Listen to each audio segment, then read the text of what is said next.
नमस्कार प्रिय छात्र और छात्राएं, मैं जितेंद्र कुमार रावत अमन कंप्यूटर शॉर्ट हैंड सेंटर आपका हार्दिक स्वागत करता है। जो छात्र और छात्राएं सिंह पढ़ाली शॉर्ट हैंड पूरी किताब पढ़ चुके हैं और उस किताब के मैटर की भी शॉर्ट हैंड डिक्टेशन स्पीड बना चुके हैं और उन्हें अधिक शॉर्ट हैंड डिक्टेशन स्पीड बनानी है तो संपर्क करें, क्योंकि हमने रामधारी गुप्ता की किताब में से 203 पेज डिक्टेशन के लिए हैं, जो प्रत्येक पेज में 400 शब्द हैं, जिनका डिक्टेशन 60, 80, 100 व 120 शब्द प्रति मिनट की स्पीड से 400 व 800 शब्दों पर दिया गया है। जो छात्र व छात्राएं विधिवत रूप से इन मैटरों का होमवर्क करके व्हाट्सएप पर चेक करा के अपनी शॉर्ट हैंड डिक्टेशन स्पीड बढ़ाना चाहते हैं या आउटलाइन प्राप्त करना चाहते हैं या शॉर्ट हैंड पढ़ना चाहते हैं तो संपर्क करें। Mobile number 91 98 94 49 41 700 790 52 75। अतः संपूर्ण पढ़ाई व्हाट्सएप पर वीडियो के माध्यम से कराया जाएगा। धन्यवाद। स्टार्ट। सभापति महोदय, मैं रक्षा मंत्रालय की मांगों का समर्थन करने के लिए खड़ा हुआ हूँ। वर्तमान घटनाओं से पता चलता है कि संसार का हर देश अपनी सुरक्षा के बारे में चिंतित है और उसके लिए हर प्रयत्न कर रहा है। इस दृष्टि से अन्य देशों की तरह हमारे देश में भी रक्षा मंत्रालय का महत्व है। मुझे इस बात की खुशी है कि जहां अन्य मंत्रालयों की उनके पिछले साल के कामों के बारे में काफ़ी आलोचना हुई है, वहाँ इस मंत्रालय की कम आलोचना हुई है। इससे पता चलता है कि इस मंत्रालय ने पिछले साल अच्छा काम किया है। मोटे तौर पर किसी भी देश की सुरक्षा नीति का लक्ष्य ये होता है कि दूसरे देशों, खास तौर से पड़ोसी देशों के साथ मित्रता के संबंध स्थापित हों और हम एक दूसरे के मामलों में हस्तक्षेप ना करें, लेकिन उसके साथ यह भी ज़रूरी होता है कि हम अपने देश की सीमाओं और अखंडता की रक्षा करें।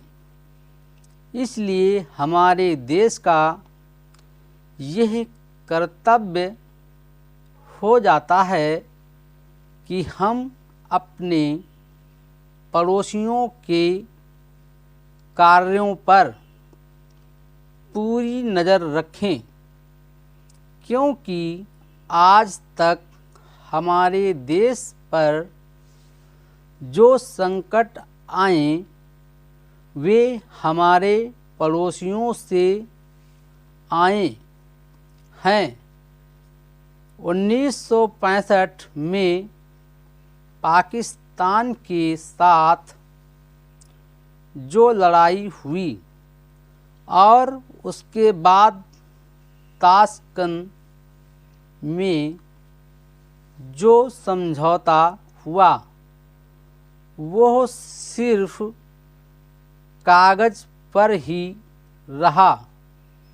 पाकिस्तान ने उस पर कोई अमल नहीं किया। इस दृष्टि से बहुत ज़रूरी है कि हम अपने देश की सुरक्षा की हर तरह से व्यवस्था करें।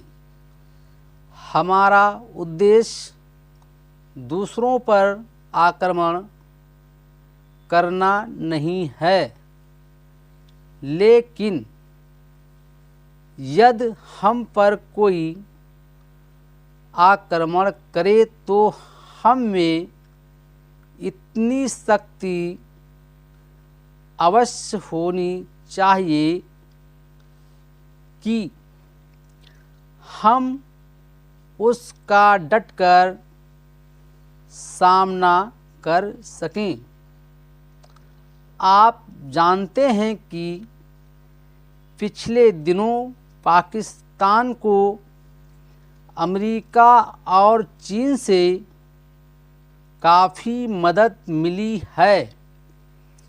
रक्षा मंत्रालयों की रिपोर्ट में भी कहा गया है कि पिछले साल अमेरिका ने पाकिस्तान को 1500 करोड़ रुपये की फौजी सहायता दी है। आज जहां हम फौजी सामान के लिए अपने कारखानों की मदद से अपनी शक्ति बढ़ाने का प्रयत्न कर रहे हैं, वहां पाकिस्तान संसार के देशों से फौजी सामान खरीद रहा है। अपनी नीति के कारण वो सब देशों से लाभ उठा रहा है। मेरा सुझाव है कि हमको भी अपनी शक्ति बढ़ाने के लिए संसार के अन्य देशों से अधिक फौजी सामान खरीदना चाहिए। आज तिब्बत की सीमा पर चीन की 1.5 लाख फौज खड़ी है। सभापति महोदय, प्रतिदिन छोटी मोटी झड़पें होती रहती हैं। हमारी फौजें बड़े उत्साह से उनके मुकाबले में खड़ी हैं। उनके हौसले बहुत ऊंचे हैं, लेकिन हमारी सरकार का भी यह कर्तव्य है कि उनके हौसले को कभी गिरने ना दें। उन्हें हर तरह की सुविधा प्रदान की जाए जिससे उनका आत्मविश्वास बढ़े। मैं मंत्री महोदय से अनुरोध करूंगा कि सरकार अपनी नीतियों के प्रचार का काम ठीक प्रकार से अपनी फौजों से करें। उनको अच्छे हथियार दे।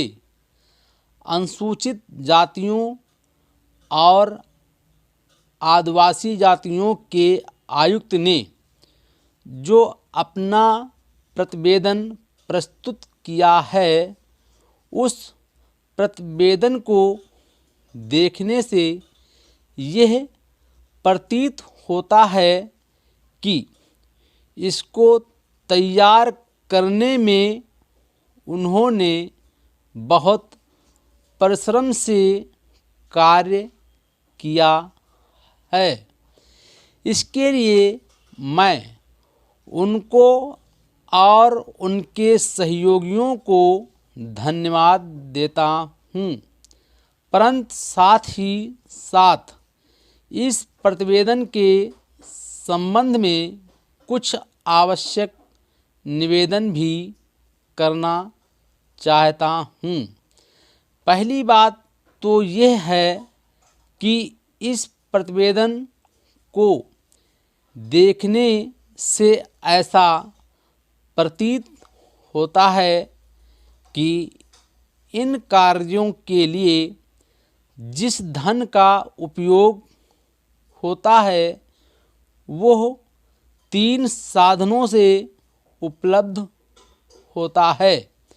केंद्र सरकार द्वारा, राज्य सरकारों द्वारा और कुछ गैर सरकारी संस्थाओं द्वारा प्रतिवेदन के अनुसार जितना धन इन कार्यों पर व्यय करने के लिए दिया जाता है उतना धन पूरी तरह से व्यय नहीं हो पाता।